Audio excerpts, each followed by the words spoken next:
Thank you, Howard. Thank you, Jodie. Okay, hello everybody.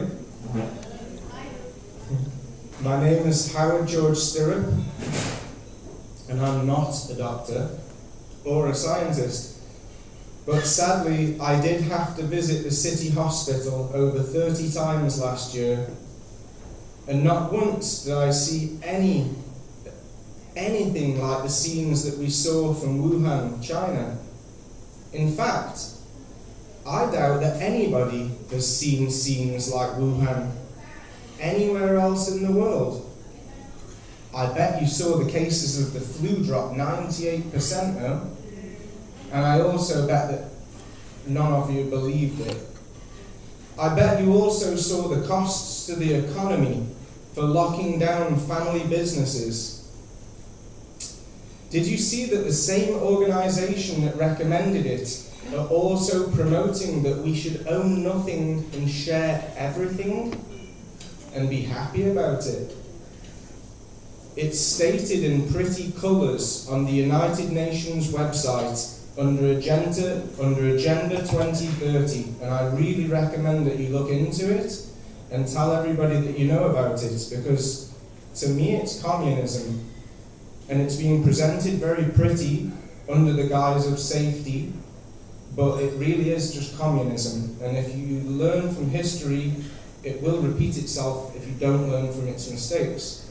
And I haven't seen any communist system work, and I also don't see why we should trust people that are breaking our economy to run a communist system. If it was to come around naturally, that's a different story, but it looks like we're being forced into it.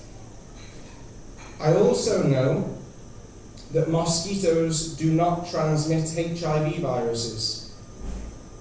I'm sure you all agree on that, because we've all been bitten by plenty of mosquitoes, and I doubt that anybody here has got the HIV virus. I hope not. And if you have, I don't expect you to wear a star or have any paperwork either. It's your own business.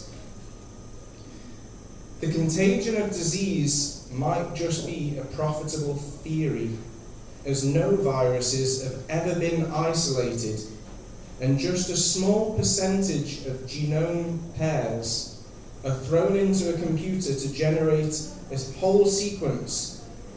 And since 1918, when they were doing the Boston experiments to try and infect healthy soldiers via coughing, sneezing, and even taking snot from people that were ill and injecting it into healthy soldiers, 100 years on, and they're still trying to prove that we can spread disease.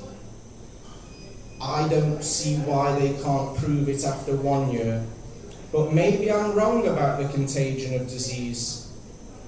But I still recommend that people research what many doctors and scientists are calling exosomes, a self-produced detoxing mechanism of the body, which is extremely useful when we're all undergoing artificial weather modification and new radiation networks, etc.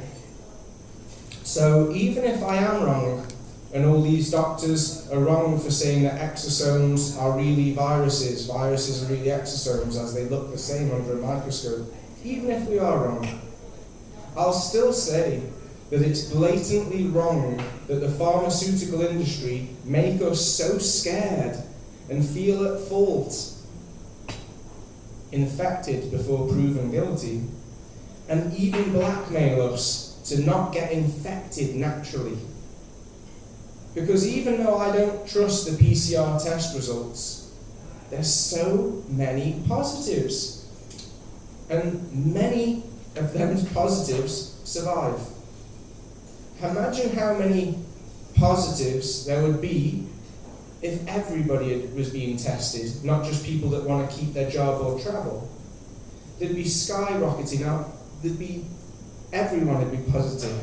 So my point is, if there's so many positives, why are we all being forced to take an experimental gene therapy that doesn't even claim to stop the spread anyway? We're obviously being coerced into a new norm, a great reset as they call it. How are we supposed to know what's not fake news when all the presenters of the news read off a script? How are we supposed to know who we can trust when celebrities literally get paid to endorse products and services? That's why it's so vital to come out and meet real people and exchange real stories. We've got the truth, we've got the time, and we really do have the common sense on our side. So, for the sake of the children's future and whatever human rights we still have left, please join me and help raise awareness to everybody that's still paying attention. Thank you very much. Thank you. Thank you, Howard. I'm sure you can all resonate with Howard.